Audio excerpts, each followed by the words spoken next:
माथिल्लो तलामा छोरा बुहारी गफ गरिरहेथे।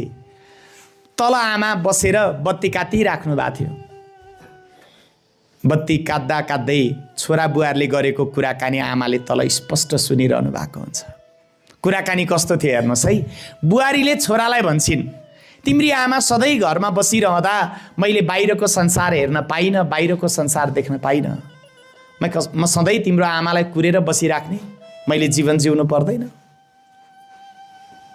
छोराले भन्छ श्रीमतीलाई, के गरौँ त मैले, भन न के गरौँ। माथिल्लो तलामा छोरा बुहारीको वार्तालाप तल बसेर आमाले सुनिरहनु भएको हुन्छ।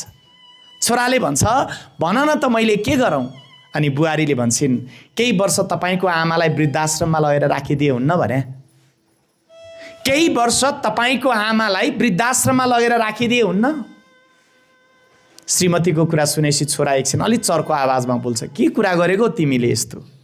जसले मलाई 9 महिना गर्भमा राखेर प्रसव पीडा सहेर यो धरतीमा ल्याउनु भयो, ती आमालाई मैले कुन मुखले वृद्धाश्रम जाउँ भने, यस्तो पनि कुरा गर्ने तिमी भनेर एकछिन श्रीमान श्रीमतीसँग अलि रिसायो।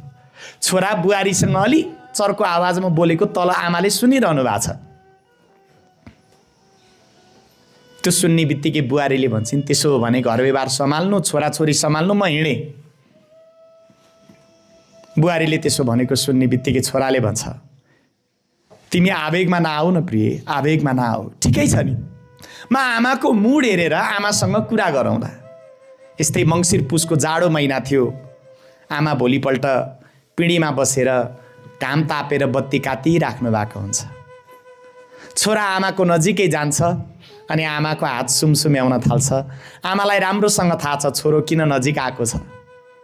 अनि आमाले छोरालाई सजिलो बनाउन भन्नुहुन्छ, बाबु खाना खायौ?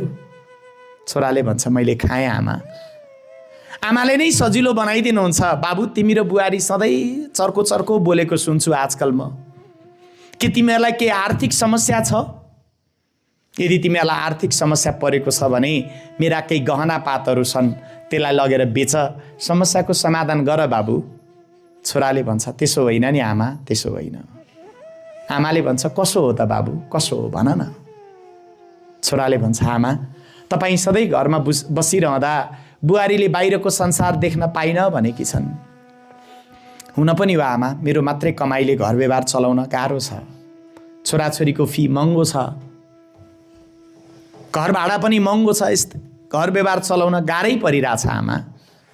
अब आमाले भन्नुहुन्छ, मैले के गरिदियो भने तिमीहरूलाई सजिलो हुन्छ त भन न। मैले के गरिदियो भने तिमीहरूलाई सजिलो हुन्छ। अब छोरालाई अलि सजिलो हुन्छ। अनि छोराले भन्छ, आमा